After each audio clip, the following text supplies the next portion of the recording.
gentlemen. I am so grateful to be part of this wonderful event.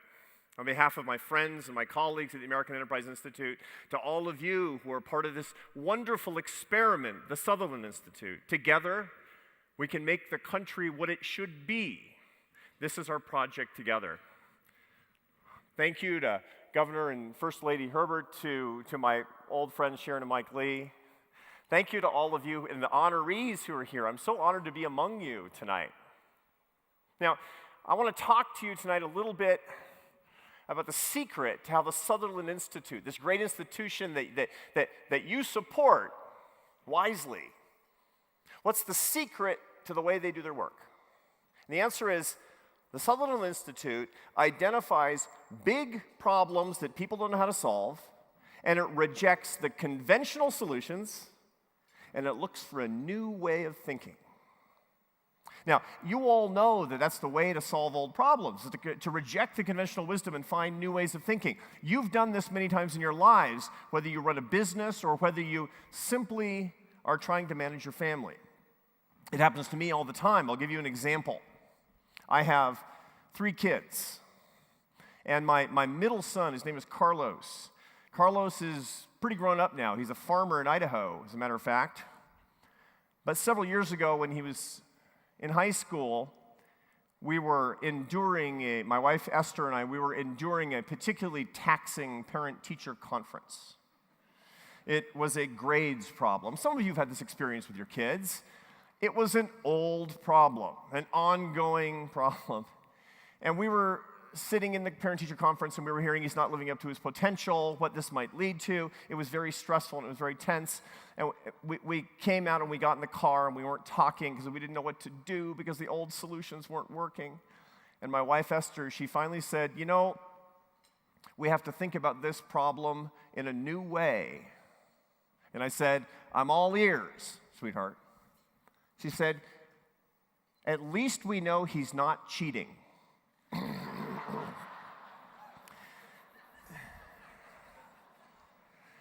That's new thinking.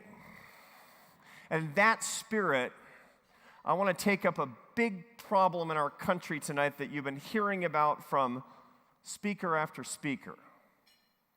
I want to identify what I think is the biggest problem in American politics today, and I want to look at the conventional solution, and I want to talk about what I think is the new way of thinking about this problem. Because I believe that right here in this visionary state, with this exemplary leadership, that you in this room can be the beginning of solving our biggest problem in politics in America today. What is that problem? You heard it over and over again. Polarization. Look, I have strong political views. I'm a conservative to the bone. But I hate what our political process is coming to. And many people will say, well, the problem is anger, right? There's too much anger in American, and there's a lot of anger in American politics, isn't there? You hear it all around us, too much anger. But that's not the real problem. The problem in American politics is something much deeper. It's contempt. Contempt, which is defined by psychologists as the conviction of the utter worthlessness of another human being. I have a friend who teaches at the University of Washington in Seattle. He's the world's leading expert in marital reconciliation. What's his name? John Gottman. Some of you have heard of him. He runs the Gottman Marriage Lab. This guy's a hero. He's brought thousands of couples back together who are on their way to divorce court. And that's a hero for me, because anything that keeps people in love and keeps families together, it's a good person.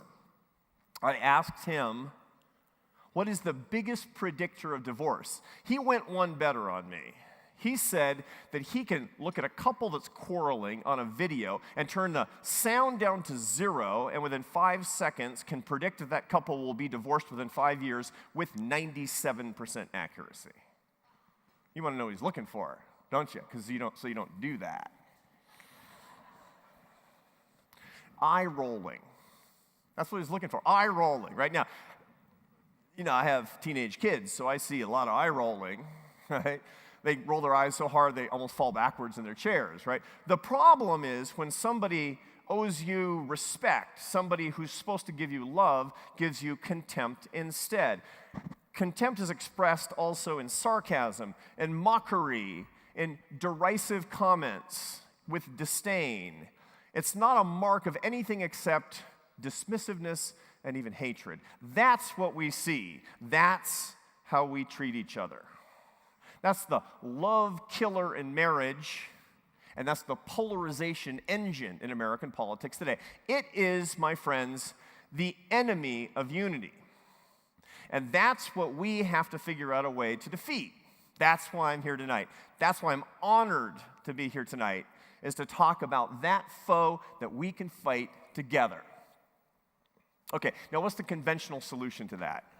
You know what the conventional solution is? Civility. Tolerance. Why is that solution wrong? Because lots of organizations are dedicated to civility and tolerance. You hear it over and over again. Is it working? No. It's not working at all. And why isn't it working? Well, here's a clue. If I told you, if you asked me, so, how's your marriage? And I said, we're civil to each other. You'd say, man, you got to get some counseling. Or if you said, well, you know, my wife tolerates me. Too low a standard for a marriage. Too low a standard for our country. We need something bigger than civility, something bigger than tolerance that we can bring to it. That's what I'm looking for. That's what I've been in search of for the past 2 years as this crisis has been brewing. What was the beginning of this search for me?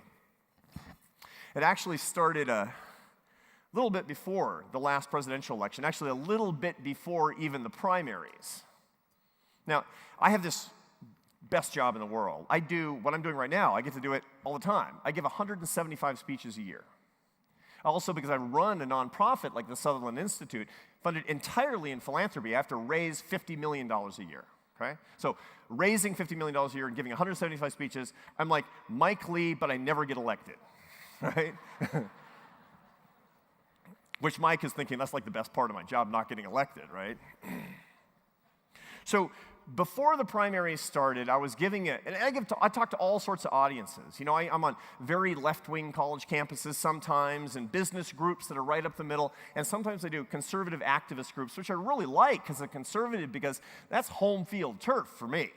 Free enterprise, American leadership, human dignity, earned success, all the stuff that Tracy Sharp stands for and the State Policy Network stands for. I love that stuff. So I was doing one of these. It was in New Hampshire 2.5, 3 years ago. And I was the only non-presidential candidate on the docket. So they're going one after the other. 600 or 700 conservative activists, I mean, fired up, three-cornered hats, the whole deal. And these presidential candidates, they're throwing raw meat into the crowd the whole time, right? One after the other after the other. And I was thinking to myself, I was backstage, and I was thinking, not like I'm a think tank, I'm an academic. You know, what am I going to do that's different? And so I did what I always do before I go out. I said a prayer. I said, Lord, what do you want me to do? And the answer is always the same. Do something that will make them better. So I went out and I gave my speech, and I was talking about economic policy, et cetera. And in the middle, I stopped because I was waiting for this moment, and I said, you know, this is an activist event, and all of you agree with me, and we are all political conservatives, but I want you right now to remember the people who are not with us tonight because they don't agree with us politically. Political liberals, progressives. And I want you to remember one thing. They are not stupid, and they're not evil. They're just Americans who disagree with us. I didn't think it was going to be an applause line. But a lady put up her hand and she said, actually, I think they're stupid and evil. Now, that wasn't, I didn't take it personally. This was not a repudiation of my views. It was fine, right? It was funny. It was supposed to be funny. But she was saying something that was full of contempt, right? It was completely dismissive of the other side. Now, I want to tell you what went through my mind, because this is the epiphany that I want to share with you. This is what was going through my mind when that lady said that. She said, I think they're stupid and evil. And my mind went to Seattle. Why? Because it's my hometown. I was raised in a liberal family in Seattle, Washington, which is redundant. It's like saying a conservative family in Utah, right? My father was a college professor. My mother was a professional artist. What do you think their politics were? And when that lady said that, at that moment I thought, that nice lady's talking about my family. And I confess to you that I felt resentment about that because my family is not stupid and my family's not evil. When we get together, you know what we talk about? The important stuff, our faith in God. And the love that my brother and I, we talk about the love that we have for our kids and the memories that we have of our beloved mother and father. We don't even get to politics because there's not enough time. Here's a question for you, all of you tonight. Quick show of hands. How many of you love somebody with whom you disagree politically? I'm going to round that off to 100%, folks. That's the point of the American experiment, isn't it? It's the competition of ideas. It's being able to love and disagree at the same time with no knock in the night, no big problem simply because we disagree on things, and yet that's the thing that seems to be in decline. How many times, my friends, have you been told by a stranger that somebody you love but who you disagree with is stupid and evil? You hear it every day. That's the nature of contemptuous political discourse. That's the enemy. That's what we have to solve. And at that moment I said, yes, that's the new solution. It's not civility. It's not tolerance. It's love. We need a revolution of love in this country. Question is, how are we going to do that? How are we going to do that? Now, it's worth pointing out that we're not contemptuous, terrible people. Look, I'm guilty of this. We're all guilty of this occasionally. Why? Because contemptuous political discourse is a matter of habit. Everybody does it. We do it all the time. If you're on social media, you do it a lot. It's very easy to do. To dismiss somebody, to give somebody the back of your hand, to say that what they've said is the stupidest thing you've ever heard. Very easy to do. Why do we have that habit? Because it's gone unchecked for a really long time. So here's my question for you. If you want to solve the problem, of course, you have to break the habit. How do you break a habit? You've all had bad habits. This probably is the crowd that I've spoken to in the last 6 months that is least likely to have broken the habit of smoking. But nonetheless, we all have bad habits and we've broken them. How do you break them? Well, neurologists, there's a booming neuroscience of habits. And what they've learned is that habits are formed in a very ancient part of the brain called the nucleus accumbens. Very at the center of your brain. It was evolved more than 1 million years ago. And what habits are patterns of behavior that are reinforced that bypass the cerebral cortex, the part of your brain right behind your forehead where you make your conscious decisions. Why? Because you get a reward, and pretty soon you get really good at doing that thing that gives you a reward. Maybe something destructive, maybe something productive. Good habits and bad habits do the same thing. You bypass conscious ideas, and you go directly to your pattern behavior through the nucleus accumbens. The same science tells us very simply, how do you break a habit?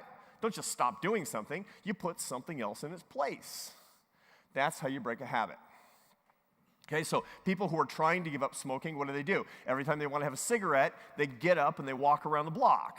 Something like that, because that retrains the nucleus accumbens. Why am I telling you this biology? Why am I telling you this science? Because we have to break the habit of contempt by putting something else in its place. When you feel contempt rising in you because somebody says something that you think is stupid and idiotic and maybe a little evil, and you want to express something else, what do? I went in search of the answer to this question, and I came to the wisest man I know, a man you just met in the trailer to this movie that's going to be debuting over the coming 6 months, The Pursuit. You just saw it.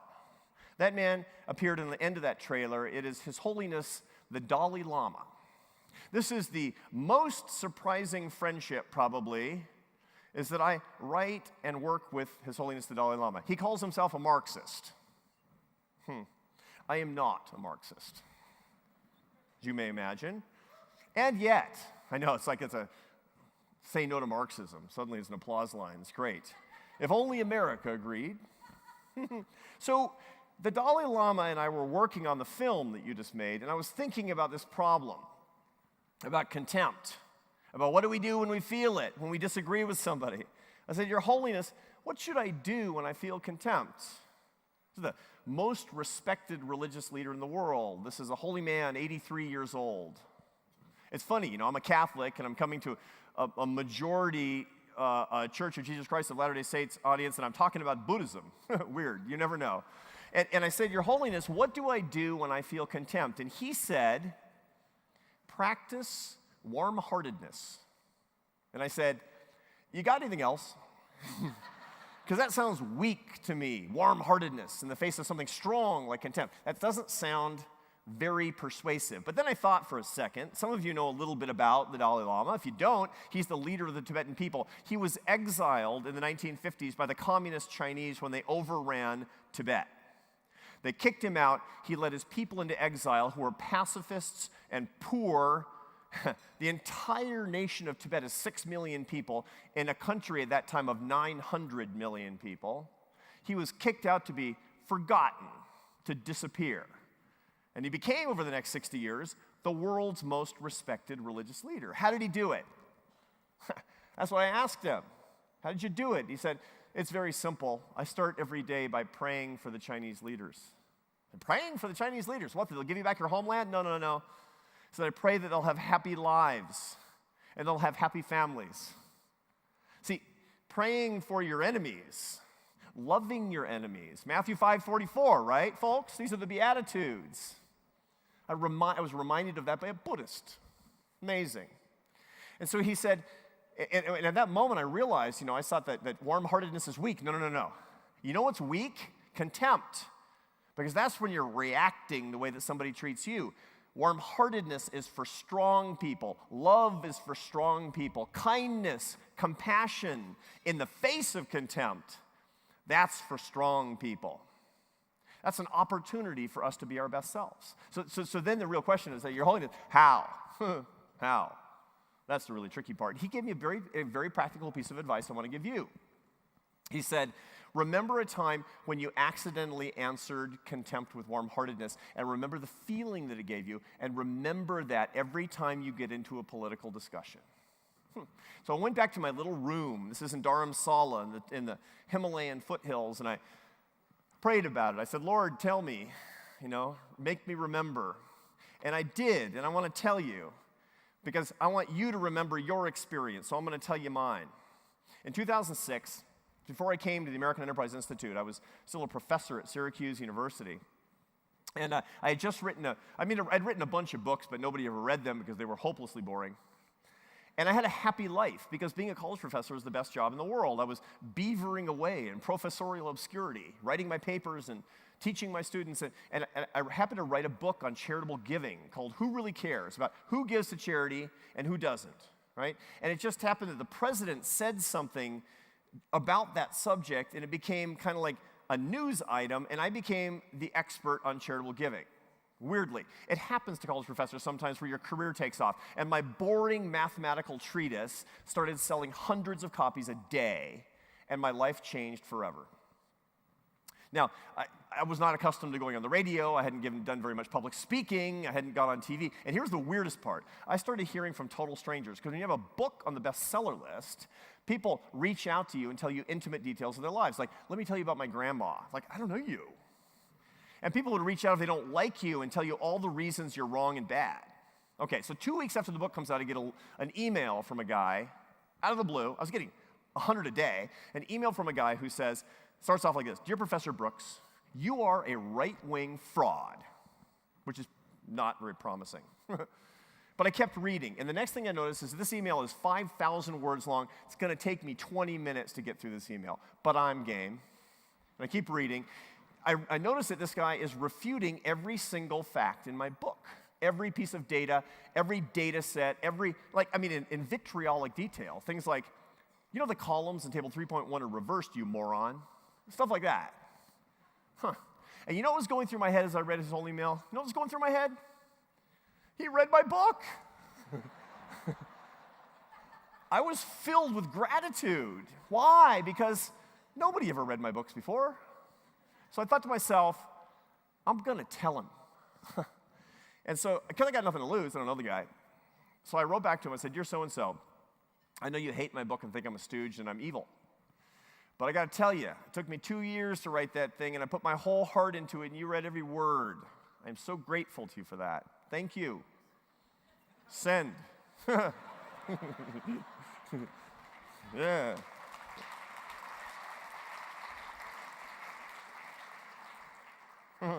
You know, I was doing something inadvertently that Greg was doing before. How did Greg start his beautiful speech, which, by the way, I want to see written down, with a litany of gratitude? I'm going to come back to that in a second. But I wasn't conscious of that. I go back to work, and 15 minutes later, this guy's response pops back up. "Dear Professor Brooks, next time you're in Dallas, if you want to get some dinner, give me a call." That's like my buddy. By the way, I didn't get dinner with the guy because, you know, I don't want to end up like like some story about Craigslist or something, like chained to a pipe in his basement or something. I don't want any of that, right? But it taught me a lesson. This guy had gone from enemy to friend because of one word of warm-heartedness from me. That's what I remembered. And that's what I remember every time. That changed my interactions. I answered hate with love by accident. Now I try to do it on purpose. That was the secret to changing that interaction. That is the secret to a new revolution in America that starts right here. Now, that's pretty theoretical. So what I want to do for the last few minutes of my time is I want to give all of you 3 pieces of homework so that we can make this thing real. 3 assignments. You know, I'm a professor, so I get to do this. 3 assignments for you. Here's assignment number 1. Here's what I want you to do to turn hatred into love. Number 1, I want you to refuse to be used by the powerful that polarize us for their own profit. You know what I'm talking about. Okay, so thought experiment. Think of someone on TV, someone in the media, someone in entertainment, somebody in politics, somebody on a college campus, somebody someplace who's powerful and influential, who's polarizing us and becoming rich and famous and powerful by polarizing us and telling us to hate our neighbor. Get a person, an actual person in your mind. Don't call out the name. Okay?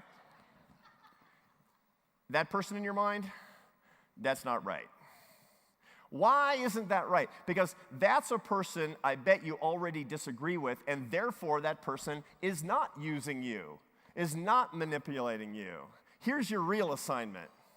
You don't have to do it now, but I want you to do it over the next 2 weeks, is put together a list, write it down, the people that you agree with that are pushing you toward greater hate as opposed to more love. The people who are telling you that everything you think is right. The people who are telling you that all the people who disagree with you are wrong.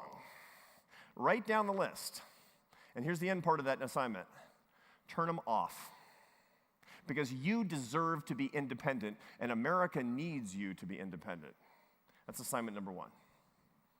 Assignment number 2. You know, it's the conventional thing for me to suggest when we talk about contempt is for you to avoid contempt, and when you see contempt, to move the other direction. That's wrong. Assignment number 2 is for you to seek out contempt and confront it and to see it as an opportunity in your life. Now, I know it's counterintuitive, but bear with me for a second. Second question for you. Show of hands. How many of you in your lives have done missionary work? That's a lot. That's a lot. Now, I've talked to many, many missionaries from your church. I mean, all throughout my life, I've always admired people who do missionary work, and your church exemplifies this, right? It's hard work. You know, people have good memories of it, and it's really formative, but nobody thinks it's easy. Why is it hard? It's not because it's physically hard. I mean, riding a bike and walking around and knocking on doors, it is what it is. The reason it's hard is because it's emotionally hard to face rejection every single day, right? So I have a solution. I have a solution for the Church of Jesus Christ of Latter-day Saints, okay? Only go to homes where they're already Mormons, right? No rejection. They give you lunch, probably, right? Why is that idiotic advice? Because that defeats the purpose of mission work. The point of mission work is going where they're not saved. Every home where somebody's not saved is an opportunity, isn't it? That's the adventure of mission work. Okay. That's the adventure of confronting contempt with love. Go look for it. Imagine if you did this. Now, how are you going to do that? There are lots of ways to do it. Number one is you need friends who disagree with you, which means you need to go where you're not invited and say things that people don't expect and take it if people disagree. How do you do this? It's actually really simple. It's what I teach my kids, and you teach yours too. Listen carefully and respond with love. That's all you have to do. Why? You want to know what the most important witness of the Church of Jesus Christ of Latter-day Saints is? You know what? The number one thing, I'll tell you as an outsider. You know what it is? You. The love that you show, the coherence of your families, the strength of your community, that's the greatest witness you've got. And when you're in a discussion with somebody who's showing contempt and somebody with whom you disagree, when you respond with love, that witness may just win. And if it doesn't, it's still going to change a heart. You know whose? Yours. Because your big job is to conquer yourself, to die to yourself. Second, I can encourage my kids to stay off social media. I encourage you to be on social media because it's a contempt machine. My friend John Gottman, the marriage counselor I told you about before, he says that couples that are quarreling on the brink of divorce, he has to give them very specific instructions. And he makes them carry around notebooks where they write down all the things they say to each other. Couples that are about to get divorced, the main problem they have in their communication is they criticize each other relentlessly. When you're first in love, you can't think of anything to criticize. When you're about to divorce, you can't think of anything else. So what he makes them do is they can't have any criticism of their partner until they've said 5 nice, loving things. Literally. It's like, all right, that was a good dinner, sweetheart. Get through the list. Okay, why do I point that out? Because that's how we deal with something like social media. I want you to go there, and instead of criticizing things you disagree with, I want you to say 5 loving and beautiful things for every bit of criticism. Do it just like John Gottman suggests to his couples. Confront contempt. It is your opportunity for grace. And here's my last piece of advice, which is to get serious about what my friend Greg Miller was talking about and what General Burton was talking about, which is gratitude. You know, first thing that Rick said when he comes up here today in this blowout, beautiful event, talks about how grateful he is to all of you. And that's the first thing I said because it's really true. Get serious about gratitude. Why? Because what I learned with my book, with the interlocutor who showed me contempt and hatred, was that gratitude was the ultimate efficacious expression of warm-heartedness. Gratitude is like magic. It doesn't just warm everybody else's heart, it warms your heart. It truly is a form of magic. I have a quote. The reason I have notes here, which I don't usually use, is because I have a quote that I haven't memorized, but I love. It's a quote from your beloved late president of your church, of the Church of Jesus Christ of Latter-day Saints, President Thomas Monson. Quote, sincerely giving thanks not only helps us recognize our blessings, but it also unlocks the doors of heaven and helps us feel God's love, unquote. Think about what he's saying here. Think about how subversive this is. He's saying, you don't feel gratitude? Be grateful. Because then you will sense the thing for which you expressed gratitude even if you didn't feel it. Gratitude creates its own reward. God is rewarding you, and if you don't feel it, be grateful anyway to others and to God for our lives. And then you will feel the source of that gratitude. That's a very subversive thing to do. It's also a very modern thing to do because it's matched with a whole lot of modern social and behavioral science. There's a great study that I love from the University of California at Santa Barbara, where these 3 psychologists, they took 2 groups of undergraduates, and they broke them into 2 groups randomly, like a drug experiment. The first group, every Sunday night, had to write a list of 5 current events, just stuff from the news that was salient. The other group had to list the 5 things they were most grateful about in their lives. Then they had to review their list every day of the week, and on Sundays, update it every week. And they did it for 10 weeks. And at the end of 10 weeks, the gratitude listers were 25% happier than the current events listers. You can do that. You must do that. Your third assignment is a gratitude list. And furthermore, I want a gratitude mantra. The great self-improvement, arguably the two greatest voices in self-improvement, which is an American movement, are Stephen Covey and Dale Carnegie. Dale Carnegie wrote a book. It's a beautiful book called How to Win Friends and Influence People. Everybody over 40 read it and forgot it. Everybody under 40 hasn't even seen it. Read it if you haven't read it, and read it again if you haven't seen it in a long time. It's a guide to ethical living, as a matter of fact. And there's this one passage in How to Win Friends and Influence People where it's great, where Dale Carnegie, he's interviewing the most successful people in America about their secret to success, and he goes to a famous magician named Howard Thurston. This is 1925 in New York City. This is the most famous magician of his time, a household name.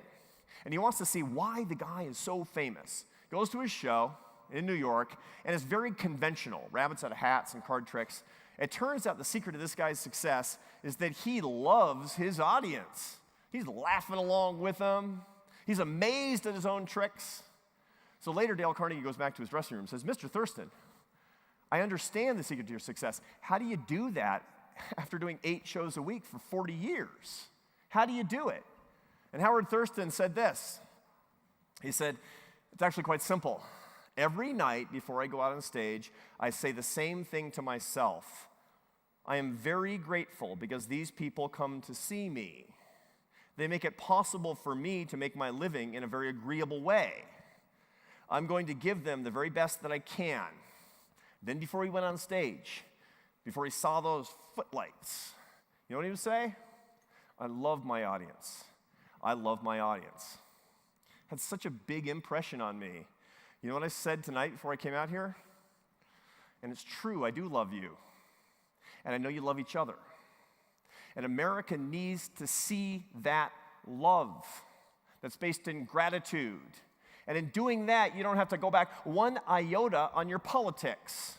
You don't have to be less liberal. You don't have to be less conservative. You don't have to go to the mushy middle. You have to understand that the competition of ideas is fundamental to a free society. The disagreement is the essence of excellence, but only when it has an envelope around it of love, and you can bring that. Those, my friends, are your assignments. And before I close, because I'm about to finish, I just have one more short one. You know, my wife Esther and I, we do marriage prep for young couples that are engaged. This is something that's very common in the Roman Catholic Church, where a priest won't agree to marry you unless you've gone through a marriage prep class. I'm a teacher of this. My wife and I are teachers. We've been married for almost 30 years. And we do it at a Catholic retreat center near our home. And I was noticing, because we'll do the sessions with these 25 to 30 couples every month, and then before we leave, we go into the chapel and say our prayers. And I was coming out of the chapel, and I noticed that there's a sign over the door of the chapel. But it's not over the door when you're going in. It's over the door when you're going out. It's for parishioners and congregants. It's for worshipers, for people in prayer, to look at right before they get out of go into the parking lot and get into their cars and drive away. You know what it says? You are now entering mission territory. Why do I bring that up? Most of you, at least half of you, raised your hands when I said, who has done missionary work? Let's make that 100% of you. How are we going to do that? We can, starting tonight in this room, Salt Lake City, Utah, on this date, start the beginning of a revolution that doesn't make us disagree less, but does make us love more, because that is the secret to this old problem. And in this visionary state, we can be the beginning of the solution to that problem, but only if, as you leave tonight, you imagine a sign over the door that you go out of that says, my friends, you are now entering mission territory. Do that, and America's coming back. Do that, and we solve big problems. Do that, we have greater happiness and greater grace, and that is what America needs and deserves. God bless you, and thank you.